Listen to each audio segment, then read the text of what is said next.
oor God se onlogiese genade en ons is vandag besig met die hoofstuk 3 van Jona. Ekskuus. En die tema vandag is kanse, keuses en konsekwensies. God gee die kans, jy maak die keuse, God bepaal die konsekwensies. Kanse, keuses en konsekwensies. Ons gaan saam lees uit die woord van die Here, Jona hoofstuk 3. Nou, hoofstuk 3 is ook baie kort. Elke van hierdie hoofstukkies is regtig waar kort. Julle kan dit gerus vooraf lees. Want hoofstuk 3 vers 1 begin so: die woord van die Here het 'n tweede keer tot Jona gekom. Maak klaar, ga na die groot stad Ninive toe en spreek hom aan met die boodskap wat ek jou sal gee. Toe maak Jona klaar en gaan na Ninive toe soos die Here hom beveel het. Ninive was 'n baie groot stad. 'n Mens het 3 dae gevat om dit deur te stap. Jona het die stad ingegaan en 'n dag lank daar rondgestap en toe roep hy uit: nog net 40 dae en Ninive word verwoes. Die mense van Ninive het toe in God geglo en hulle het 'n dag aangekondig om te vas. Groot en klein het rouklere aangetrek. Die berig het ook by die koning van Ninive uitgekom. Hy het van sy troon af opgestaan en sy koningsklere uitgetrek, rouklere aangetrek en op 'n ashoop gaan sit. Hy het in Ninive laat proklameer: die koning en sy raadgewers beveel dat mens en dier, groot vee en klein vee, aan niks mag proe nie, dat hulle niks mag eet en nie water mag drink nie. Mens en dier moet rouklere aan hê en die mense moet ernstig tot God roep en hulle van hulle verkeerde dade bekeer en berou hê oor die geweld wat hulle gepleeg het. Miskien sal God van plan verander en nie meer kwaad wees nie. Dan sal ons nie omkom nie. Toe God sien wat hulle doen en hoe hulle bekeer van hulle verkeerde dade, het hy afgesien van die ramp wat hy gesê het oor hulle sal bring. Hy het nie die ramp gestuur nie, tot sover. Kanse, keuses, konsekwensies. Het jy al ergens in jou lewe gewens dat jy die horlosie net 'n bietjie kon terugdraai? Dat jy gevoel, as ek maar net nie daardie woorde gesê het nie, as ek net nie daardie besluit geneem het nie, as ek maar net daardie kans aangegryp het, as ek maar nog net een kans kon kry. Maar die werklikheid is dat ons nie altyd almal 'n tweede kans kry nie. Soms kry ons net daardie een kans in die lewe, 'n kans wat jou maak of breek, wat jy aangryp of die jou vingers laat glip. En die vraag wat Jona eintlik vanoggend vir ons vra is: wat doen ons met die kansse wat God vir ons gee? Want elke kans wat God vir ons gee, bring ons voor 'n bepaalde keuse te staan. En elke keuse het 'n gevolg, het 'n konsekwensie. En dis presies wat Jona vanoggend vir ons wil sê. So, die eerste ding wat hy wil sê is Jona se tweede kans. Jona 3 vers 1 begin eenvoudig: die woord van die Here het 'n tweede keer. Die woord van die Here het 'n tweede keer tot Jona gekom. Kyk, Jona het alles gedoen in sy vermoë om hierdie tweede kans te verbeur. Van hy besluit het om in ongehoorsaamheid van die Here af weg te hardloop, tot hy 'n kaartjie gekoop het vir 'n skip na Tarsus, tot hy op die skip geklim het, tot hy vir die matrose gesê het: gooi my oorboord, het hy alles in sy vermoë gedoen om van die Here af weg te hardloop in ongehoorsaamheid. En God het alle rede gehad om op die ouen vir Jona af te skrywe. Sê, wat vir 'n profeet is jy? Maar God het nie. God sê nie vir Jona: ek is klaar met jou, ek het iemand anders gekry, jy het jou kans gehad, jy mors net my tyd. Hy gee aan hierdie ongehoorsame profeet nog 'n kans. 'n Kans wat Jona glad nie verdien nie. En waarom kry jy 'n tweede kans? Want dis wie en wat God is. God is die God van tweede kanse. En dan herhaal God eenvoudig sy opdrag. Die woord van die Here het vir 'n tweede keer tot Jona gekom. Maak gereed, gaan na Ninive. Dis genade wat ons as mense nie altyd lekker snap nie, né? Want ons as mense werk ons nie so nie. Ons gee dikwels op met mense, ons skryf hulle eenvoudig af. Ons sê net, ons het genoeg gehad van jou, want jy of sy gaan nooit verander nie. Jy of sy mors net my tyd. Maar nie God nie. Nie God nie. Hy gee nog 'n kans. En ons het begin deur te sê, ons is ook maar net soos Jona. Want is Jona se verhaal nie ook maar ons verhaal nie? Want hoeveel keer het ons nie al beloof, Here, ek sal verander. Here, ek sal gaan regmaak. En dan doen ons maar net weer oor en oor dieselfde ding. Ons vra om vergifnis. Ons beloof weer, ons wil terug in dieselfde groef. Vra nog 'n kans, weer 'n kans. En langs die pad kom die Here en sê, wie wat, ek het nou genoeg van jou nie. Mens kan jou nie op jou woord vat nie. Wat help al jou beloftes? God kom weer en hy praat weer en hy roep weer en hy gee geleentheid om terug te draai, want dit is God se onlogiese genade vir mense soos ek en jy. Want hoeveel keer het hy nie al ons moes vergewe het nie? Hoeveel keer moes hy ons nie al opgetel het nadat ons weer 'n slag geval het nie en ons teruggesit het op ons voete? Hoe ons almal leef vanuit 'n tweede, 'n derde, 'n vierde, 100ste kans wat God vir ons gee. As God met ons gehandel het soos wat ons verdien, sou nie een van ons vandag hier gesit het nie. En dit bring ons by die vraag, waarmee gee God vandag vir my en jou 'n tweede kans, of dalk 'n derde kans, of dalk 'n vierde kans? Gee hy vandag vir ons 'n tweede of derde kans, dalk in 'n huwelik, dalk met ons kinders, dalk rondom geloof waarmee ons stoei, of dalk met ons verhouding met God, vir wie jy dalk so lank al weghardloop. En vanoggend kom Jona en hy dring by ons aan, moenie hierdie tweede kans mors nie. Moenie hierdie tweede kans in jou vingers plat glip nie, want God se geduld is nie iets waarmee jy kan mors nie. En dit bring ons by die tweede punt, Jona se keuse. Elke kans bring jou te staan voor 'n keuse. Die Here stel Jona weer voor 'n keuse in Jona 3 vers 2, maak klaar, gaan na die groot stad Ninive toe en spreek hom aan met die boodskap wat ek jou sal gee. Jona, jy het 'n keuse. Of jy gehoorsaam nou, of jy probeer weer weghardloop. Dan lees ons in vers 3, toe maak Jona klaar en gaan na Ninive toe soos die Here hom beveel het. Hy maak die regte keuse. Uiteindelik, na al die skades en skandes, is hy gehoorsaam aan God. En waarom gehoorsaam Jona hierdie keer vir God? Wat het verander? Hoekom hardloop hy nie weer weg nie? Ek dink daar's twee redes. Die eerste is, Jona het God se almag in aksie gesien. Hy weet nou waartoe God in staat is. Hy het die storm beleef en oorleef. Hy is in die vis ingesluk en hy het dit beleef en oorleef. Hy is op die droë grond uitgespoeg, hy het dit beleef en oorleef. Hy het gesien hoe God die natuur kan beheer. Hy het ervaar dat God lewe gee en lewe kan neem. En juis omdat hy God se almag in aksie gesien het, kry Jona nuwe moed. Hy hoef nie met vrees en bewering en in eie krag na hierdie berugte en gevreesde Ninive toe te gaan nie. Hy kan gaan in die krag van God om hierdie kriminele, hierdie misdadigers, mens het nie woorde om hulle te beskryf, inwoners van Ninive tegemoet te gaan nie.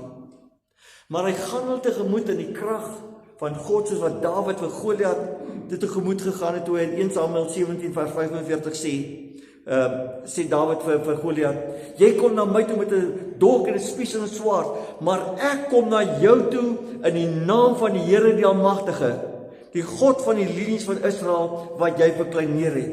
Vandag sal die Here jou in my mag oorgee, sodat ek jou kan verslaan en jou kop van jou lyf afkap. Die krag van God. En dis is ook ons troos. Ons staan baie keer voor hierdie moeilike opdragte wat God vir ons gee. God stuur ons baie keer na ons eie Ninive, waarheen ons nie wil gaan nie, waarvan ons baie keer eerder wil wegvlug. Daardie moeilike gesprek wat ons vermy, dinge wat ons ergens langs die pad opgemors het en moet gaan regmaak, dalk binne huweliksverband of dalk tussen vriende of familie. En ons moet baie keer ook 'n getuie wees in hierdie stikkende, donker wêreld wat in elk geval nie na ons wil luister nie. Wat dink dat die boodskap van God is feeverhale. En ons voel dikwels te bang, te skaam, te swak, te oud, ongeleerd dalk. Maar wanneer ons God in aksie sien, wanneer ons sy almag en sy krag beleef in hierdie baie keer onwaarskynlike kreatiewe oplossings waarmee God tevoorskyn kom, dan gee dit vir ons moed. Wanneer ons wonderwerke in ons lewens beleef, dan gee dit ons moed om in gehoorsaamheid te reageer op God se roepstem. God vra nie of ek en jy sterk genoeg is nie. God vra of ons bereid is. Hy vra ook nie dat ons in eie krag gaan nie, want sy krag is vir ons genoeg. Sy krag is die bonatuurlike krag. Sy krag is vir ons genoeg en dit moet vir ons moed gee. 2 Korintiërs 12:9 sê God vir Paulus, my genade is vir jou genoeg. Dis al wat jy nodig het. My groot krag word sigbaar in jou lewe wanneer jy swak en hulpeloos is. En dan sê Paulus, daarom sal ek liewer oor my swakhede spog, sodat die krag van Christus voortdurend deur my kan werk. God sê, sy krag, sy genade is genoeg. Jy hoef maar net in die naam van die Here te gaan. En dan sê Jesaja 41 vers 10, God sê, ek is by jou. Jy hoef nie bekommerd te wees nie. Ek is jou God. Jy hoef nie bang te wees nie. Ek sal jou help. Ek sal jou sterk maak. Ek sal jou met my krag beskerm. So dis die eerste rede hoekom Jona besluit, ek sal maar gaan na Ninive toe, want ek hoef nie in eie krag te gaan nie, ek het God in aksie gesien, ek gaan in die naam en in die krag van God. Maar daar is ook 'n tweede rede wat nou nie so oulik en grand is nie. Want Jona was ook maar 'n bietjie wraakgierig gewees. Hy het hom waarskynlik verlekker daarin dat God vir Ninive in sy helm toe gaan stuur. Dat hulle gaan kry wat hulle verdien. Hulle wil mos aan God ongehoorsaam wees. Jona. Want Galasiërs 6 vers 7 sê, God laat nie met hom spot nie. Wat 'n mens saai, dit sal hy ook oes. En Ninive, hier kom 'n ding vir julle wat julle nie sien kom het nie. En Jona het hom waarskynlik daarin verlekker. Want Jona het dit aan sy eie lyf gevoel, jy mors nie met God nie. En nou gaan hy vir Ninive preek. En hy hoop eintlik dat die mense nie gaan luister nie, want Jona wil hê dat Ninive moet vernietig word. Ninive moet van die aardbodem af weggevee word, want hy hou nie van hierdie mense nie, en daarom loop hy 'n dag deur die straat en check alles uit, en dan begin hy preek. Nog net 40 dae, dan is dit klaar met julle. Net 40 dae, dan gaan God hierdie plek platvee, gaan julle vernietig word. En ek het so 'n idee dat hy daai stukkie van daardie preek het hy ergens in sy sak geberre, en die gedeelte wat sê, bekeer julle. Ek dink hy het dit gerieflik geïgnoreer. En het gesê, 40 dae, klaar met julle. En Jona vergeet heel gerieflik dat God vir hom wat Jona was, genadig was. Hoe maklik gebeur dit ook nie met ons nie. Ons wil hê dat God ons genadig moet wees, terwyl ons baie keer ander ongenadiglik verwens. Hoop hulle word gestraf, want hulle verdien dit. Die onreg wat hy of sy my aangedoen het, die vernedering wat ek moes deurmaak as gevolg van hulle skinder en leuns agter my rug, hulle verdien dit om gestraf te word. En ons vergeet hoe baie ons self maar ook net uit genade leef. Daarom vertel Jesus in Matteus 7 vers 3-5 hierdie gedeelte sê, waarom is jy so hastig om foute in ander mense se lewens uit te sniffel, terwyl jy blind is van al die sondes in jou eie lewe? Waarom sien jy so gou die kleinste splintertjie in jou vriend se oog raak, terwyl jy blind is vir die groot houtstomp wat jy in jou eie oog vassit? Ek en jy, ons is maar net soos Jona. En ek en jy het net as Jona God se onlogiese genade nodig. Maar dit bring ons by die derde punt, Nineve se een kans en keuse. Anders as Jona het Nineve net een kans gehad. Hulle kry net een preek, 8 woorde, 40 dae. Dis al. Dis reg op weg, geen tweede kans. En Jona gaan en hy preek God se oordeel. Maar dis nie eintlik God se oordeel nie. Dis eintlik 'n bekeringsboodskap, hoe onlogies dit ook al mag klink. Bekeer julle. Want as God hulle net wou uitwis voor die voet, het hy nie die moeite gedoen om 'n profeet te stuur om die boodskap aan hulle te bring nie. God sou hulle in elk geval net uitgewis het. Maar hy stuur vir Jona om vir hulle te sê, julle het een kans. Bekeer julle. 40 dae, dan is dit verby. En dan die effek van hierdie kortste moontlike preek. Ek dink baie keer weet julle hierdie dominee wil ook net so kort preek, 8 woorde. Klaar, ons gaan huis toe. Die kortste moontlike preek in die Bybel het die mees ongelooflike effek. Ek bedoel, dit oortref Jona se stoutste verwagtinge. Nineve wag nie vir nog 'n kans nie. Hulle wag nie vir 'n tweede kans te sê, okay, as ons sien nou, luister die, miskien is daar môre of oormôre of volgende jaar weer 'n kans. Hulle maak onmiddellik die regte keuse en kom tot bekering.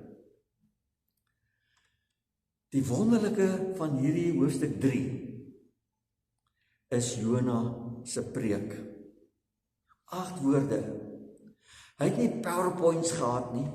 Hy het nie rallies georganiseer waar mense in stadions bymekaar kom met luidsprekers en met musiek en spanne wat hy instuur in die stad en om pamflette uit te deel. Hy is nie besig om die mense op te sweep met emosie om te sê as jy nie tot bekering kom nie, dan hy gaan doodgewoon en hy verkondig God se woord. Dis wat God sê. 40 dae, dan gaan ek Nineve platvee. En dan verander letterlik die hele stad. van die koning reg deur tot by die diere in die stad, moet deel wees van 'n rouproses, dat hulle kan sien, waarmee was ons besig. Kyk die misdade wat ons gepleeg het, en hulle kom daadwerklik tot bekering. Hoekom? Nie omdat Jona 'n goeie prediker was nie, inteendeel, maar omdat die krag in God se woord lê, omdat die krag lê in die werk van die Heilige Gees wat mense tot bekering bring. Jeremia sê, God sê, my woord is soos 'n hamer. Hebreërs sê, God se woord is skerper as enige tweesnydende swaard. Jesaja sê, God se woord keer nooit leeg na hom terug nie. Krag lê in God se woord. Die krag lê in die Heilige Gees wat die woord van God gebruik om mense radikaal te verander. En dit is juist dit wat vir ons moed moet gee en vir ons vertroosting moet gee. Ek hoef nie mense te verander nie, want ek kan nie. Ouers kan nie hulle kinders verander nie. Predikante kan nie gemeentes verander nie. Kerkrade kan nie mense se harte verander nie. Dis net die Heilige Gees wat met die krag van God se woord mense se harte verander en tot bekering bring. En daarom is ons taak as gelowiges eenvoudig. Bring die woord, plant, saai. En God sal die wonderwerke laat gebeur. God sal laat groei. God sal verandering bring. God sal bekering bring deur die krag van die woord en gees. God spaar op die ouene van Ninive. Nie omdat hulle goed is nie, inteendeel. God spaar vir Ninive omdat hy genadig is. So, gemeente, Jona 3, laat ons met 3 woorde huis toe gaan. Kanse. God gee genadig geleenthede wat ons nie verdien nie. God gee vir ons 'n kans, 'n tweede kans, dalk 'n derde of 'n vierde kans. Tweedens, keuses. Ons moet besluit wat ons met daardie kansse en geleenthede doen wat God vir ons uit genade gee. Derdens, elke keuse het 'n konsekwensie, positief of negatief. Kanse, keuses, konsekwensies. So dink nou net 'n oomblik. Watter tweede kans of derde kans of vierde kans gee God vandag vir jou?